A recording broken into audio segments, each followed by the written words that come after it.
Hai semua, jumpa lagi dengan saya Nurhalisoh dalam bincang seputar komunikasi. Kali ini kita akan membicarakan persepsi sebagai inti dari komunikasi. Apa itu persepsi? Bagaimana proses berlangsungnya persepsi? Yuk kita cari tahu. Diawali dengan adanya stimuli.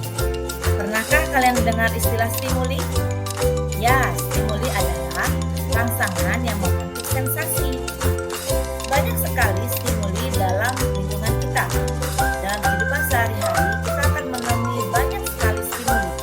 Misalnya, suara debu motor, suara angin, gambar yang ada di depan kita, atau masih banyak lagi stimuli-stimuli yang kita temui dalam kehidupan sehari-hari. Apa yang terjadi dengan stimuli? Yuk kita lanjut. Nah, pada tahap berikutnya, kita akan mengalami yang namanya sensasi.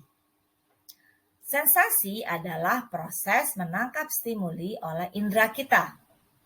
Jadi, seluruh indera kita itu mampu melakukan proses sensasi. Misalnya, ketika mata kita menangkap sebuah gambar, maka pada saat itu indera mata kita melakukan sensasi, di mana gambar adalah sebuah stimuli. Contoh lainnya misalnya suara deru motor.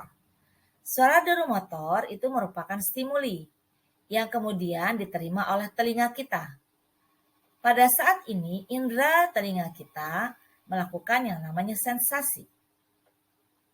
Lalu apa yang terjadi setelah kita melakukan sensasi? Nah, setelah terjadi sensasi, maka akan terjadi yang namanya kategorisasi atau pengorganisasian.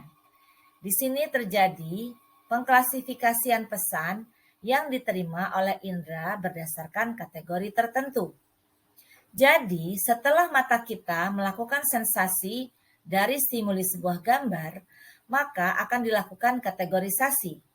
Apakah gambar itu akan dikategorikan sebagai gambar sebuah rumah, sebuah mobil, atau pohon, dan sebagainya?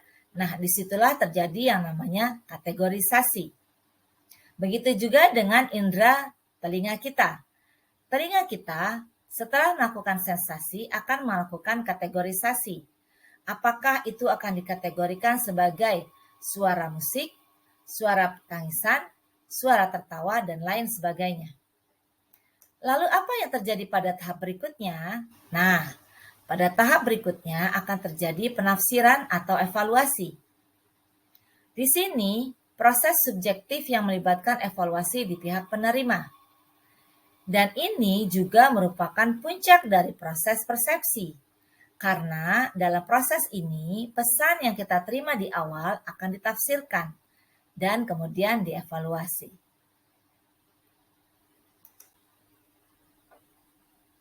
Nah, demikianlah pembahasan kita, bincang-bincang kita tentang komunikasi, yaitu tentang persepsi, di mana dalam persepsi ini akan mempengaruhi konteks-konteks komunikasi selanjutnya. Misalnya, dalam kita berperilaku, dalam kita bersikap, dan dalam kita menjalin hubungan antar pribadi dengan konteks komunikasi yang lainnya. Demikian yang bisa disampaikan pada saat ini. Semoga materi pada hari ini bermanfaat. Sampai jumpa lagi di materi selanjutnya dan terima kasih.